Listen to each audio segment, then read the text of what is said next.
Months passed since the hunters were driven away. The forest was peaceful, and Shere Khan's friendship with Peter was stronger than ever. The villagers trusted the lion now, and children would sometimes watch him from a safe distance, amazed at his majestic beauty. One warm afternoon, Peter was repairing the wooden fence outside his hut when he saw Shere Khan pacing restlessly at the edge of the forest. The lion let out a sharp roar, unlike his usual calm greetings. Peter immediately knew something was wrong. He grabbed his walking stick and followed Shere Khan into the forest. They ran deeper than they had ever gone before, past tall trees and thick bushes, until they reached a wide river. The water was rushing faster than usual. It had rained heavily in the mountains the night before, and the river was dangerously swollen. On the opposite bank, Peter saw two children clinging to a large rock in the middle of the water. They were from the village and must have been playing too close to the river when the current swept them away. Peter's heart pounded. The current was far too strong for him to swim across safely. He looked at Shere Khan,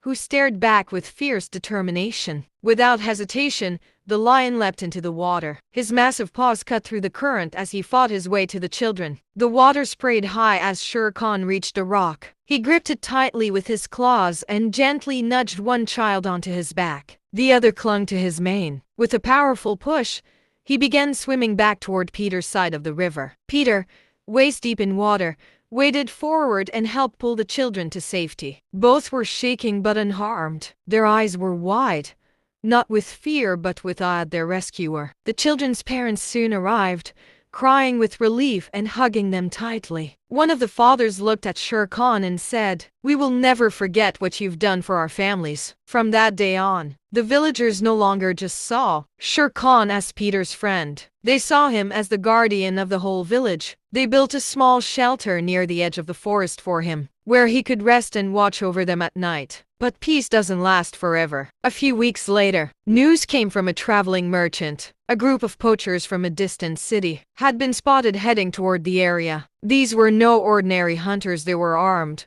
ruthless, and had been capturing rare animals to sell in black markets. Peter knew they would be coming for Shere Khan. That night, he sat beside his friend under the stars. "We've fought hunters before," Peter said softly, "but this time, it will be harder." Shere Khan stared at the dark forest, his ears twitching. He understood in his own way. The next morning, Peter gathered a group of villagers. They agreed to set up watch posts along the forest's edge. Traps were set not to harm, but to alert them if strangers entered. Shere Khan patrolled with Peter, his senses sharp.